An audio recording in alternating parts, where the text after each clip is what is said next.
नमस्कार दोस्तों, दरवेश क्लासेस से मैं गुरी सर आपका हार्दिक स्वागत करता हूं। आज हम क्लास +2 का एक और टॉपिक करने जा रहे हैं जिसका नाम रहेगा magnetic field on A axis of a circular current loop. कि सर्कुलर कोयल होगी, उसके ऊपर मैग्नेटिक फील्ड है, अपना क्या इफेक्ट दिखाएगी उसको हम आज जानेंगे। तो सबसे पहले आपको यहाँ पे दिखाई दे रही है एक सर्कुलर कोयल। कोयल कुछ एक ऐसी होती है सर्कुलर। मैंने इसका फेस चेंज कर दिया तो ये ऐसी दिखाई देगी आपको। इसको आप थोड़ा सा टर्न करोगे तो कुछ ऐसी दिखाई देने लग जाएगी, जिसमें से आई इलेक्ट्रिक करंट क्या हो रहा है, पास हो रहा है। और इस कोयल की रेडियस कितनी है, ए।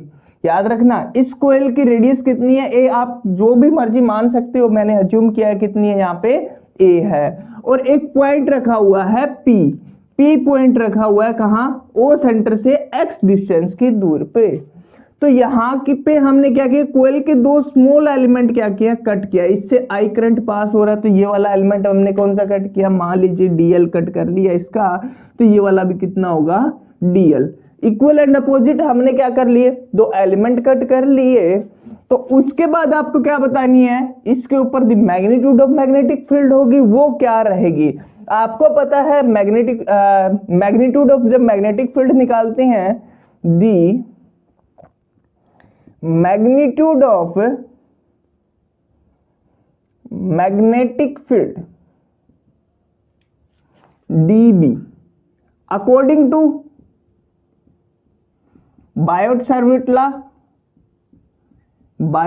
लॉ क्या है कि डीबी होगा वो किसके बराबर होगा, mu not upon 4 pi into में किसके बराबर होता है, आईडीएल।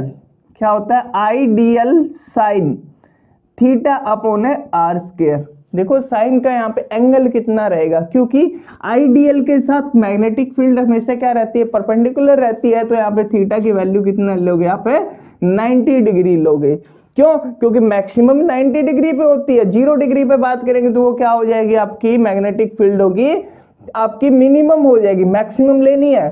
तो आपके पास क्या वैल्यू आ गई, mu not upon I D L upon are square value आ गई। अब आपको देखो आर स्क्वायर है, आर की वैल्यू पता करनी है। तो यहां पे देखो ये वाली आपको ट्रायंगल दिखाई दे रही होगी। इस ट्रायंगल में हमें क्या पता करनी है, आर की वैल्यू पता करनी है। तो हमें तो आर की वैल्यू किसके बराबर होगी, आर स्क्वायर होगा, वो किसके बराबर होगा, रूट ऑफ बेस का स्क्वायर प्लस में परपेंडिकुलर का स्क्वायर, बेस प्लस में परपेंडिकुलर। बेस क्या है, एक्स स्क्वायर, परपेंडिकुलर क्या है आपके पास है, ए स्क्वायर है। सॉरी, आर की वैल्यू आ गई आपके पास यहाँ पे। तो आर की वैल्यू इस वाली क्वेश्चन में रख देते हैं, तो हमारे पास क्या वैल्यू आ गई, mu not upon I D L upon A square plus में एक्स स्क्वायर। क्यों, रूट तो क्या होगा, स्क्वायर के अंदर जाते ही खत्म हो जाएगा। ये किसकी वैल्यू आ गई आपके पास, डीबी की वैल्यू आ गई।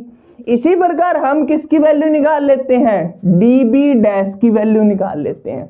हमें क्या पता करनी है, डीबी डैश की वैल्यू। तो डीबी और D B dash equal and opposite ही है। हमने यहाँ पे एलिमेंट इक्वल एंड अपोजिट काटा है, तो मतलब सेम ही होगी।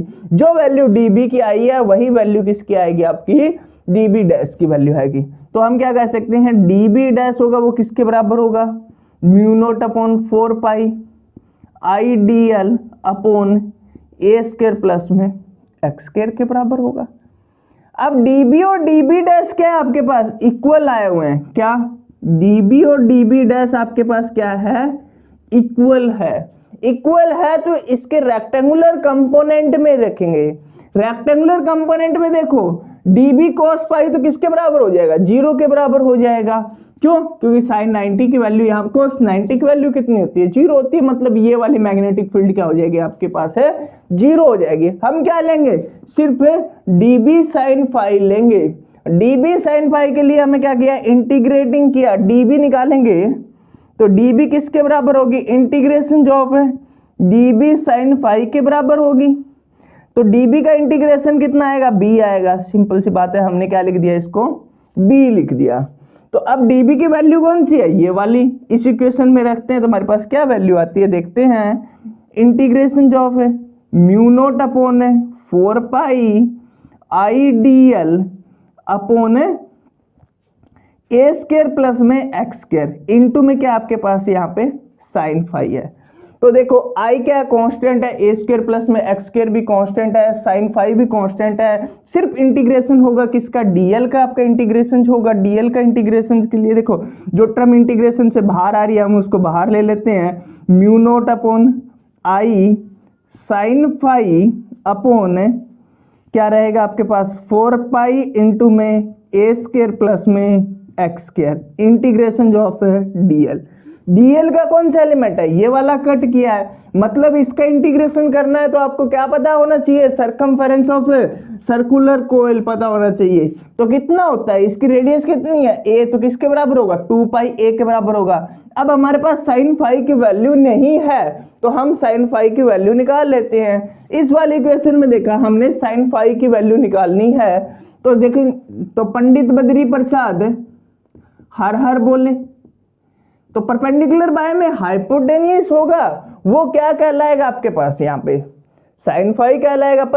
यदि बात करते हैं परपेंडिकुलर क्या है इसका, ए अपॉन हाइपोटेनियस कितना है आर, तो मतलब साइन फाई की वैल्यू कितनी आ गई बेटा आपके पास, ए अपॉन आर की वैल्यू कितनी है आपके पास, root of A square plus में एक्स स्क्वायर। तो ये वाली वैल्यू हम सीधा इस इक्वेशन के अंदर रख सकते हैं। तो रखने के बाद आपके पास क्या वैल्यू है, देखो मैग्नीट्यूड ऑफ मैग्नेटिक फील्ड की mu naught upon 4 pi into में आई, साइन फाई की जगह क्या रखना है हमें, I upon A square plus में एक्स स्क्वायर इंटू में साइन फाई की जगह क्या रखना है, ए अपॉन क्या रखेंगे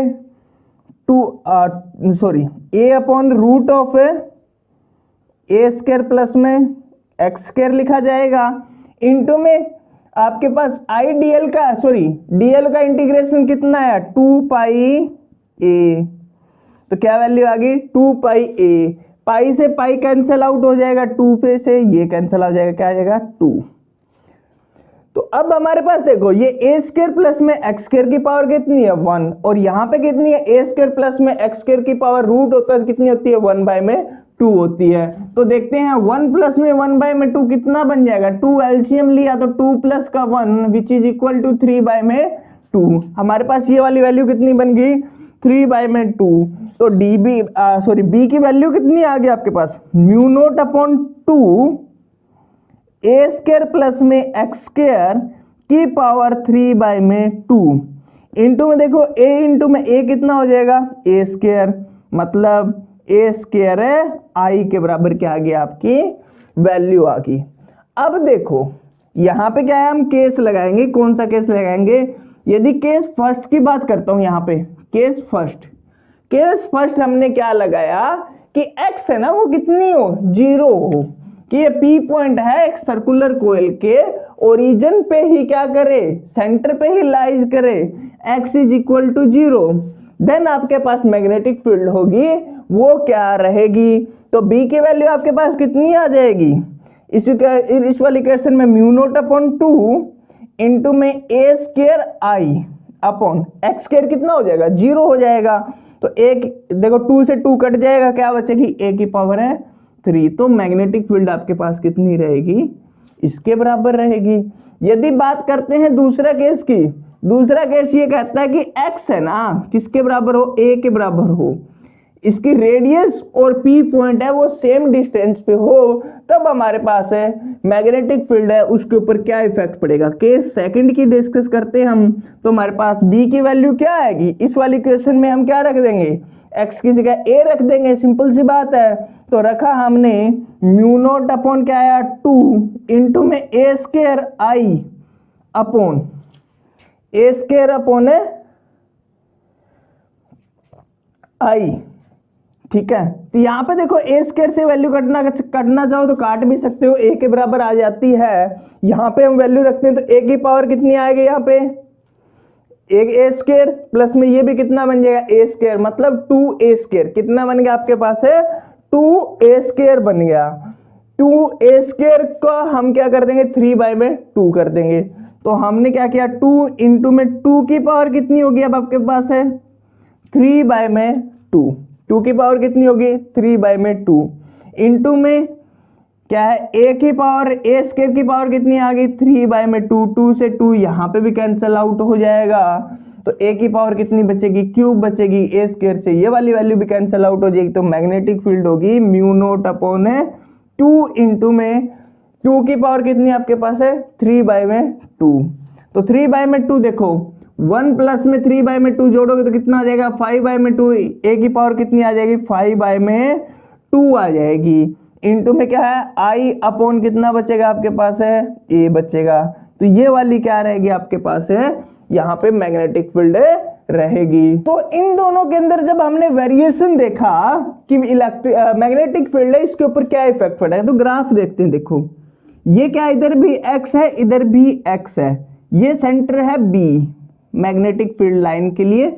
यहाँ पे जैसे जैसे हम सेंटर के पास आ रहे हैं देखो 2 की पावर यहाँ पे कितनी है आपके पास, सिर्फ कितनी है 2 की पावर 1 है, यहाँ पे कितनी है 5/2 है। मतलब पावर क्या होगी यहाँ पे इंक्रीज होगी। इंक्रीज होने के बाद क्या होगी मैग्नेटिक फील्ड क्या होगी भी आपकी कम होगी। इधर जाएंगे तो क्या होती जाएगी कम होती जाएगी, जैसे जैसे दूर जाओगे तो कम होती जाएगी। सेंटर पे इसकी मैक्सिमम आ रही है तो मतलब मैग्नेटिक फील्ड का ग्राफ होगा कुछ एक इस प्रकार बनेगा। यदि ये सेंटर की बात करते हैं ओ सेंटर है तो यहाँ पे क्या रहेगी आपकी मैग्नेटिक फील्ड मैक्सिमम रहेगी। केस थर्ड देखते हैं, इसी के अंदर हम क्या लगाते हैं केस थर्ड।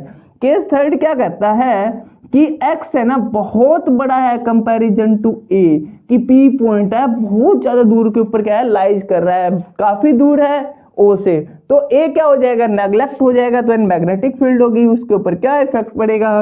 तो इस वाली क्वेश्चन में हम देखते हैं क्या इफेक्ट पड़ेगा हमारे पास है। इसी क्वेश्चन में वैल्यू रखते हैं तो म्यू नोट अपॉन 2 इंटू में ए स्क्वायर आई अपॉन क्या होगा, यदि एक्स स्क्वायर के साथ कंपेयर कर रहे हैं तो ए स्क्वायर क्या हो जाएगा यहाँ पर नेग्लेक्ट हो जाएगा।